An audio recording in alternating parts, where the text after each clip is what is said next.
L'or possède un poids spécifique, pas seulement le poids physique, l'autre poids, le poids de ce qu'il représente, son prix, la raison pour laquelle il a été offert, conservé et ce qu'il signifiait lorsqu'on le portait au poignet, au cou ou au doigt. En Afrique de l'Ouest, l'or d'une femme n'est pas un ornement, c'est sa sécurité, son héritage. La concrétisation de l'investissement de sa famille dans son avenir, la manière précise dont l'amour et la prévoyance s'expriment dans le métal et la pierre, dont la valeur demeure intacte malgré les fluctuations du reste. L'or d'une femme est la dernière chose qu'elle vend. Vous vendez d'abord le reste. Vous vendez les meubles. Vous vendez le téléphone supplémentaire. Vous vendez ce qui peut être remplacé. Vous gardez l'or, jusqu'à ce que vous ne puissiez plus le conserver. Jusqu'à ce que la personne que vous aimez se trouve dans une situation suffisamment grave pour que l'or devienne la seule solution. Fatoumata avait conservé son or pendant 3 ans de mariage. Elle l'avait porté à des mariages. Elle l'avait rangé dans la petite boîte que sa mère lui avait offerte pour son mariage.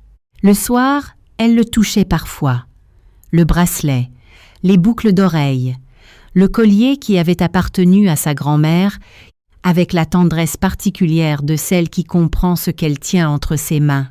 Et puis son mari était venu la trouver avec la dette. Et elle avait regardé la boîte. Et elle avait vendu l'or. Elle avait vendu le collier de sa grand-mère. Elle avait vendu le bracelet que sa mère avait économisé pendant 10 ans pour le lui offrir. Elle avait vendu les boucles d'oreilles. Elle lui avait tout donné. Et puis elle a découvert ce qu'il avait fait de tout. Fatoumata Baldé avait grandi à Kindia, en Guinée, la deuxième d'une famille de 4 enfants qui n'étaient pas riches mais qui comprenaient la valeur des choses.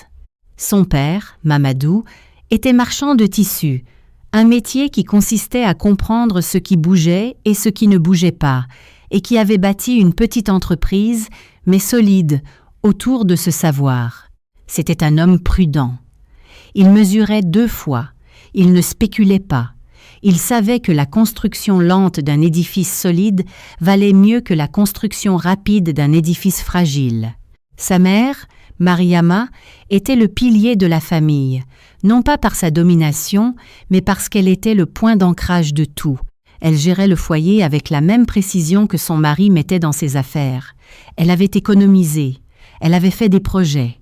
Elle avait constitué les petites réserves qui protégeaient la famille durant les années difficiles. L'or provenait de Mariama. Chaque pièce avait été achetée délibérément au fil des années, dans le but précis de l'offrir à sa fille lors de son mariage. Ce n'était pas extravagant, c'était exactement ce que la famille pouvait se permettre, patiemment accumulé pendant 15 ans. C'était de l'or véritable. C'était les économies de sa mère, sous une forme tangible, qu'elle pouvait porter, toucher et conserver.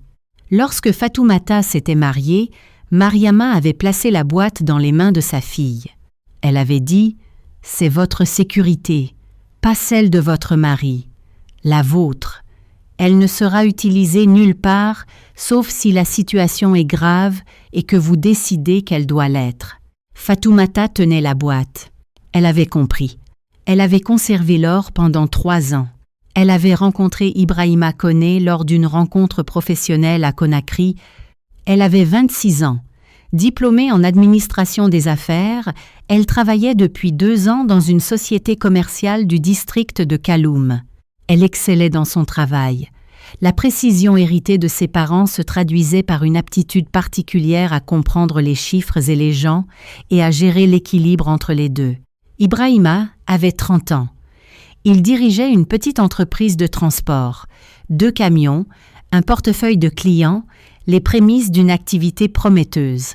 Il affichait une confiance en soi propre à ceux qui ont bâti quelque chose à partir de rien, une confiance non pas arrogante, mais empreinte de l'aisance de celui qui a affronté les difficultés et ne les craint pas. Il était aussi, et elle l'avait remarqué très tôt, un homme ambitieux qui parfois précédait ses plans. Elle l'avait remarqué. Elle s'était dit que c'était gérable. Cette ambition nécessitait une planification pour devenir durable, et comme elle était une personne organisée, elle pouvait y contribuer. C'était à la fois vrai et faux, comme il arrive parfois que les choses soient à la fois vraies et fausses. Ils s'étaient mariés 14 mois après leur rencontre. Le mariage avait eu lieu à Kindia. Sa mère y avait assisté, arborant l'expression particulière de celle qui se réjouit pour son enfant tout en veillant attentivement. Les 2 premières années s'étaient bien passées. L'entreprise de transport s'était agrandie avec l'acquisition d'un 3e camion, de nouveaux clients et le début d'une véritable rentrée d'argent. Fatoumata avait continué à travailler dans la société commerciale. Il partageait un appartement dans le quartier de Ratoma. Il construisait, et puis la 3e année, la dette. Cela ne s'était pas produit du jour au lendemain. Ces choses-là ne se produisent pas du jour au lendemain. Pendant plusieurs mois, Ibrahima avait été préoccupée, distraite, comme quelqu'un qui gère quelque chose dont il n'est pas encore prêt à parler, des appels passés dans d'autres pièces. Une tension palpable, qui apparaissait puis disparaissait dès qu'elle posait des questions. Elle avait posé la question directement. Il avait déclaré « Il y a un problème avec l'entreprise. Je m'en occupe. Quel genre de situation? Une dette. Suite à un investissement qui ne s'est pas déroulé comme prévu. Je la gère. » Elle avait demandé des précisions. Il était resté vague, comme quelqu'un qui a honte des détails. Elle avait demandé le numéro. Il le lui avait dit. Elle était restée longtemps assise avec ce chiffre. Ce n'était pas catastrophique. C'était grave. C'était le genre de dette qui, si elle n'était pas réglée, deviendrait catastrophique. « Quelles sont les options ?» avait-elle demandé. Il avait tout expliqué. Le créancier, le calendrier, les intérêts qui s'accumulaient. Elle y avait pensé. « Donnez-moi 1 semaine » avait-elle dit. Elle était allée à la boîte. Elle avait d'abord sorti le bracelet. Elle l'avait tenu entre ses mains. Elle avait pensé à sa mère qui avait économisé pendant 10 ans pour se l'offrir. Elle s'était rendue chez une marchande d'or du marché de Madina, une femme nommée Mariam qui achetait et vendait de l'or à Conakry depuis 20 ans et qui était connue pour son honnêteté. Elle avait vendu le bracelet. Elle était revenue. Elle avait regardé les boucles d'oreilles. Elle avait pensé à sa grand-mère, qui avait porté ses boucles d'oreilles à toutes les occasions importantes de sa vie, qui les avait données à Mariama pour qu'elle les donne à Fatoumata, qui avait transmis non seulement du métal, mais aussi une continuité. Elle était retournée auprès de Mariam. Elle avait vendu les boucles d'oreilles. Elle était revenue. Elle avait longuement contemplé le collier de sa grand-mère, la pièce la plus ancienne, celle qui avait parcouru le plus long chemin pour arriver jusqu'à elle. Elle avait repensé aux paroles de sa mère. Cela n'aboutira à rien à moins que la situation ne soit grave et que vous décidiez d'agir. Elle avait pris sa décision. Elle était retournée auprès de Mariam. Elle avait vendu le collier. Elle était rentrée avec la somme totale, plus que le montant de la dette. Elle l'avait donné à Ibrahima. Il l'avait pris. Il lui avait tenu les mains et avait prononcé les mots qu'un homme prononce lorsqu'une femme a fait le sacrifice financier le plus important qu'elle puisse consentir. Elle l'avait cru. La dette avait été réglée. Du moins, c'est ce qu'elle croyait. Elle n'avait pas pensé à vérifier cela. Elle lui avait donné l'argent et lui avait fait confiance pour tenir sa promesse. Il s'agissait là de l'erreur spécifique d'une femme qui avait épousé un homme en qui elle avait confiance et qui n'avait pas encore été confrontée aux limites de cette confiance. Elle l'a découvert 4 mois plus tard. Cela venait d'une direction inattendue. Une collègue de la société commerciale, une amie de longue date nommée Aminata, avait fait une remarque en passant. Elle avait évoqué une femme du quartier de Dixine, ainsi qu'un homme nommé Ibrahima, qu'on avait vu en sa compagnie. Ce n'était pas une accusation, mais une allusion qui méritait qu'on s'y attarde. Fatoumata l'avait suivie. Elle n'avait embauché personne, ni entrepris aucune action radicale. Elle s'était contentée d'observer. Elle avait consulté les documents financiers auxquels elle avait accès en tant que responsable des comptes du ménage. Elle avait vérifié les mouvements de fonds, les dates et les lieux. La dette n'avait pas été réglée. Une partie de l'argent avait été versée aux créanciers, suffisante pour négocier un moratoire, mais pas assez pour solder la dette. Le reste de l'argent était parti ailleurs. Elle avait suivi ailleurs. Ailleurs, il y avait une femme nommée Kumba. Kumba habitait à Dicine. Elle tenait une petite boutique. Elle connaissait Ibrahima depuis 2 ans, ce qui signifiait que leur relation avait débuté avant la conversation sur la dette. L'argent provenant de la vente de l'or du bracelet, des boucles d'oreilles et du collier de la grand-mère avait été investi dans la boutique de Kumba. Pas la totalité, mais suffisamment. Suffisant pour savoir ce que cela signifiait. Fatoumata resta assise à réfléchir à cela pendant 3 jours avant de dire quoi que ce soit. 3 jours comme d'habitude. Aller au travail, rentrer à la maison, préparer le dîner. 3 jours à porter sur elle ce qu'elle savait, tout en réfléchissant à ce qu'elle allait en faire. Elle avait appelé sa mère le 2e jour. Ne pas tout lui dire encore, entendre sa voix, se rassurer. Sa mère avait perçu quelque chose dans sa voix et avait demandé « Fatoumata, que se passe-t-il » Elle avait dit « Je suis en train de régler quelque chose, maman. Je te dirai quand je saurai ce que je vais faire. » Sa mère était restée silencieuse. Puis elle avait dit « L'or » Fatoumata n'avait pas répondu immédiatement. Sa mère avait compris ce silence. Elle avait dit « Rentre à la maison quand tu seras prêt. Je serai là. » Le 4e jour, Fatoumata s'était assise avec Ibrahima. Elle avait posé les disques sur la table. Elle avait dit « Je sais ce qui est arrivé à l'argent. » Il avait consulté les dossiers. Il n'avait pas immédiatement nié. Il avait fait quelque chose qu'elle n'attendait pas. Il avait longuement réfléchi. Il était resté silencieux, un long moment. Puis il avait dit quelque chose qu'elle considérait, à sa manière, comme la chose la plus douloureuse qu'il aurait pu dire. Il avait déclaré « Je n'avais pas prévu que cela se passe ainsi. Non, cela ne s'est pas produit.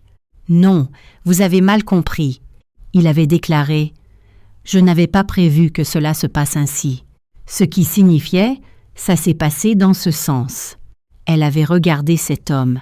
Elle avait pensé au bracelet, aux 10 années d'économie de sa mère, aux boucles d'oreilles et à sa grand-mère qui les avait portées, au collier qui s'était transmis de génération en génération et avait fini par atterrir dans la boutique de Kumba à Dicine. Elle avait dit « Sors de chez moi ». Il avait dit « Fatoumata, sors de chez moi », avait-elle répété. Il était parti. Elle était allée à Kindia. Elle était partie le lendemain matin. Elle avait emporté ce dont elle avait besoin, avait pris le bus et était arrivée chez sa mère en fin d'après-midi. Mariama avait ouvert la porte. Elle avait regardé sa fille. Elle n'avait posé aucune question. Elle l'avait fait entrer. Elle avait préparé du thé. Puis elle s'était assise en face de sa fille et avait attendu. Fatoumata lui avait tout raconté. Sa mère avait écouté. Elle n'avait pas interrompu. Elle n'avait pas exprimé ce qu'elle ressentait, son visage affichant l'expression maîtrisée si particulière d'une mère recevant des informations sur le mal subi par son enfant et choisissant de les accepter pleinement avant de réagir. Lorsque Fatoumata eut terminé, un long silence s'ensuivit. Puis Mariama avait dit « Le collier ». « Oui », avait dit Fatoumata, « le collier de ma mère ». « Oui ». Sa mère était restée silencieuse pendant longtemps. Puis elle avait dit « C'est parti ». « Oui », avait dit Fatoumata. « Je suis désolée, maman. »« Tu n'as pas à t'excuser », avait dit Mariama d'une voix très calme. « Tu as fait ce qu'une épouse fait pour son mari dans le besoin. Tu as donné ce que tu avais. Le problème n'est pas le don lui-même, mais l'usage qui en a été fait. » Elle avait regardé sa fille. « Que veux-tu faire ?» avait-elle demandé. Fatoumata était restée à Kindia pendant 2 semaines. Durant ces 2 semaines, elle avait accompli 2 choses importantes. La première chose, c'est qu'elle avait parlé à son père. Mamadou avait écouté ce que sa fille lui racontait avec l'attention particulière d'un homme qui absorbe des informations qu'il utilisera pour prendre une décision. Lorsqu'elle eut terminé, il avait demandé « Quel est l'état de la compagnie de transport ?» Elle lui avait dit ce qu'elle savait. La dette, les camions, les clients.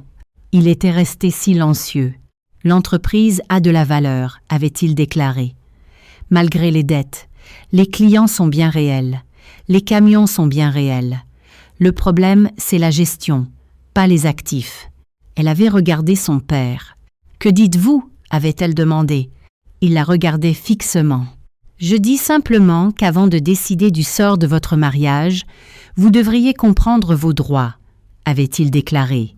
« Vous avez droit à des comptes, et l'entreprise fait partie intégrante du patrimoine bâti durant votre mariage. » Il avait regardé ses mains, les mains qui ne portaient plus le bracelet. « Vous avez vendu votre or à cette entreprise, » avait-il dit. « Une partie de ce que cet or est devenu se trouve dans cette entreprise. C'est votre or. » La deuxième chose, c'est qu'elle avait appelé un avocat, pas à Kindia, à Conakry. Une femme nommée Maître Diallo, recommandée par un ami de son père, l'avait appelé pour lui expliquer la situation. Maître Diallo lui avait répondu « Venez me voir à votre retour à Conakry. » Elle était retournée à Conakry. Elle avait vu Maître Diallo. Maître Diallo avait été méticuleux. Elle avait examiné les finances du mariage, les documents comptables de l'entreprise, la transaction concernant l'or et la situation de Kumba. Elle avait précisé ce qui était prouvable et ce qui l'était moins. Elle avait été honnête quant au calendrier et au coût. Elle avait également dit quelque chose auquel Fatoumata ne s'attendait pas.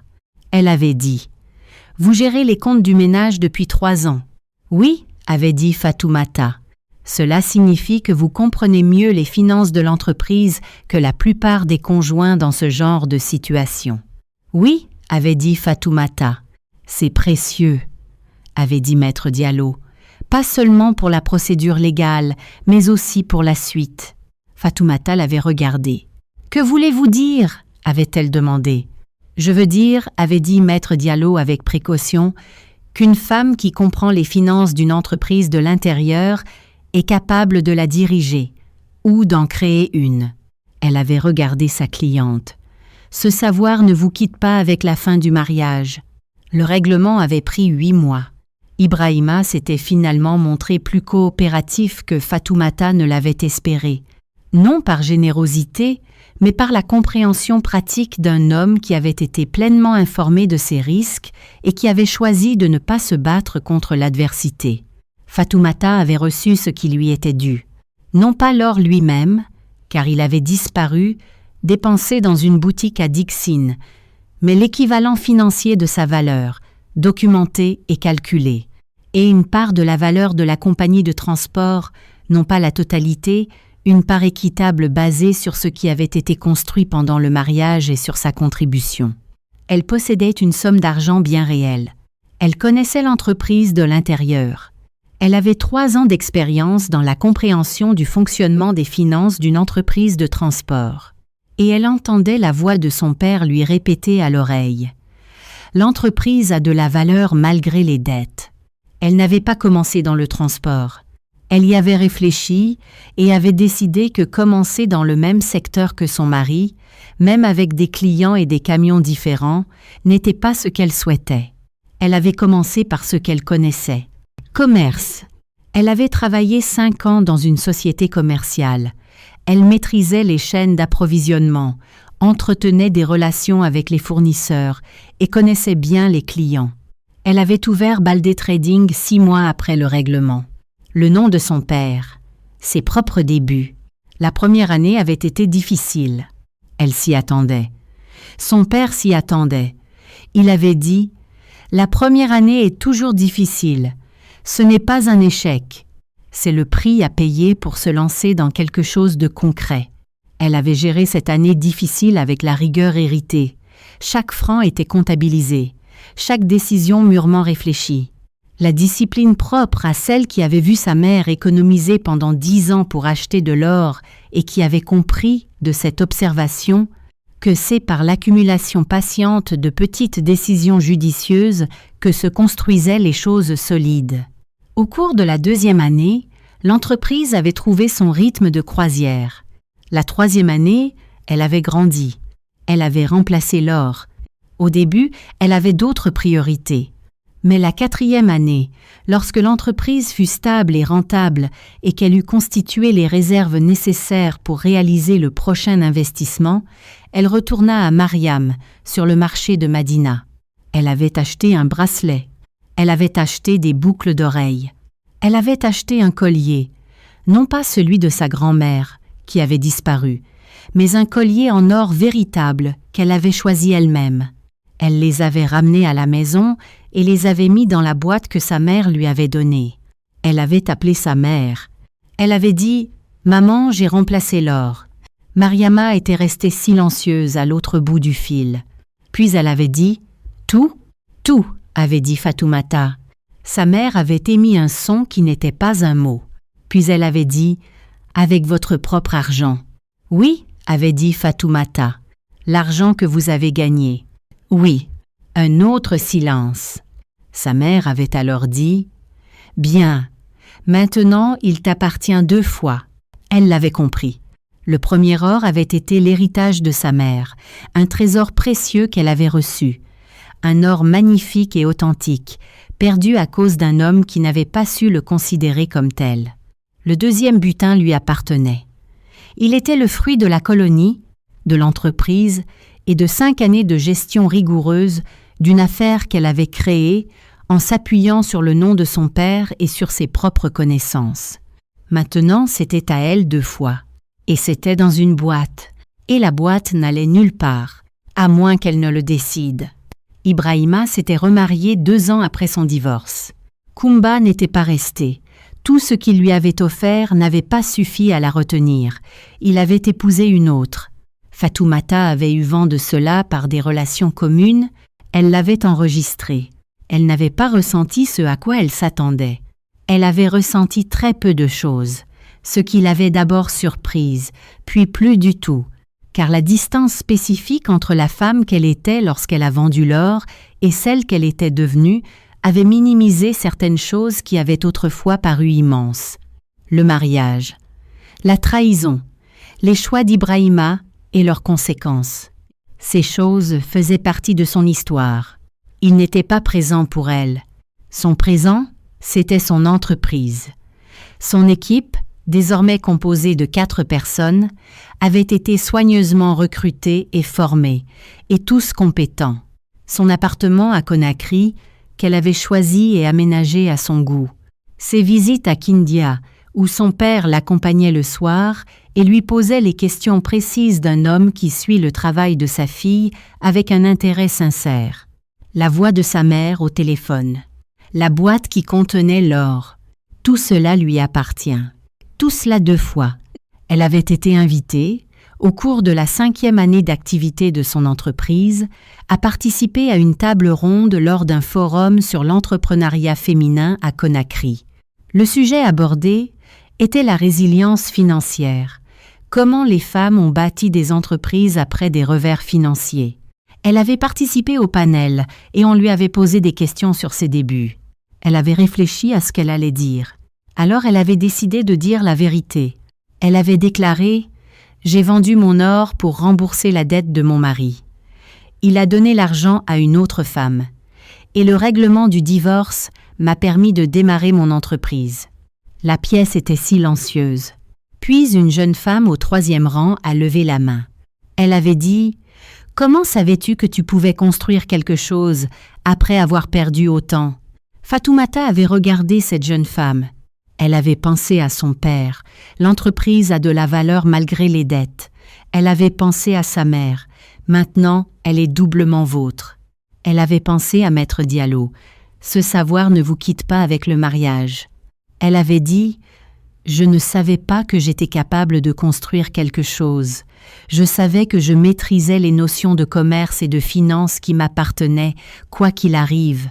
Et je savais que cette compréhension est fondamentale. On peut bâtir sur la compréhension. » Elle marqua une pause.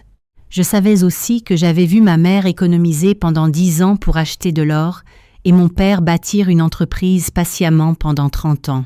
J'avais cette connaissance innée du fonctionnement de la construction avant même d'avoir une entreprise à créer. Cela m'a été utile. La jeune femme avait hoché la tête. « Et l'or qui a été perdu, avait-elle demandé. Je l'ai remplacé, avait dit Fatoumata, avec mon propre argent, 5 ans après l'avoir perdu. Elle avait regardé la jeune femme. Ce qu'on vous prend n'est pas la dernière chose, à moins que vous ne le décidiez.